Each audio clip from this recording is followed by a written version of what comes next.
Dear friends, this video tries to analyze why there is no peace and tranquility restored in Manipur state even after a lapse of 2 months and loss of more than 120 precious lives and displacement of more than 1 lakh tribals out of their original inhabitants.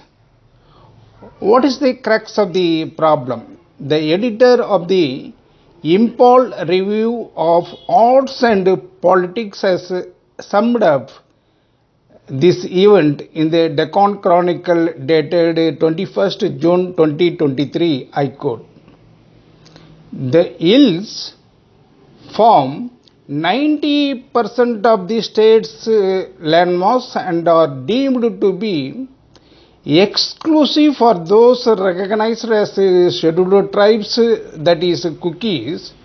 The remaining 10% valley land, where the non-tribal Meiteis are confined, is open to settlement by any Indian, including tribes.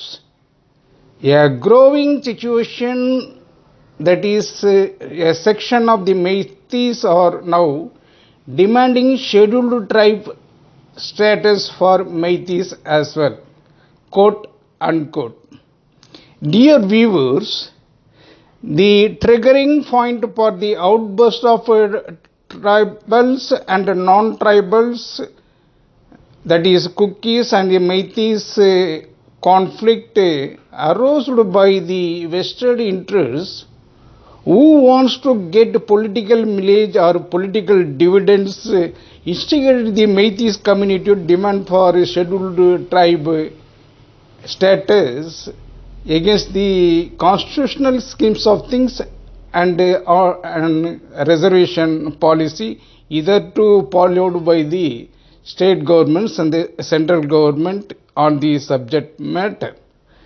While matter happens to be there, the central dispensation in Manipur and also the state government ruling the state apparatus is instigating the Meiteis community, not thinking of the unity and the integrity of the ethnic communities of Meiteis and Kukis and other 33 ethnic communities that have been living in peace and tranquility for centuries together and tarnishing the peace and tranquility in the peace-loving state of Manipur.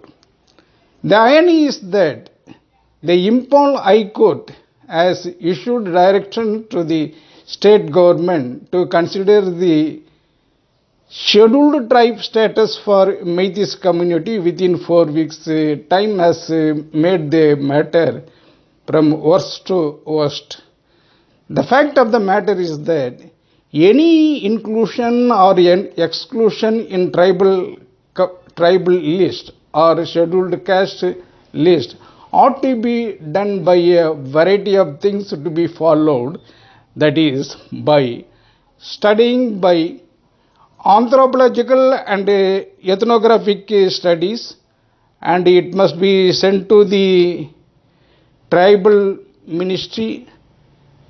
After consideration of the tribal ministry affairs, it has to be referred to the Registrar General of India, and in turn it has to be referred to the National Commission for Scheduled Tribes.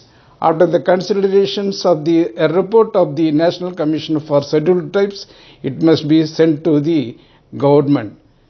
Quite naturally, it doesn't end the matter therein.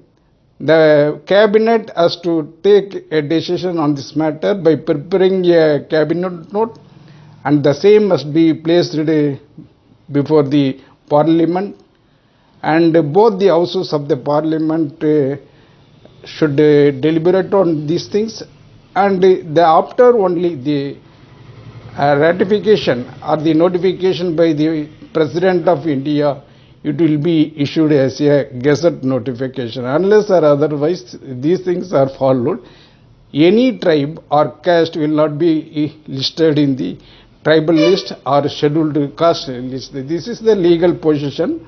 While not adopting these procedures, the central dispensation and the state government are adopting a different procedures to spoil the peace and tranquility in Manipur. That must be stopped.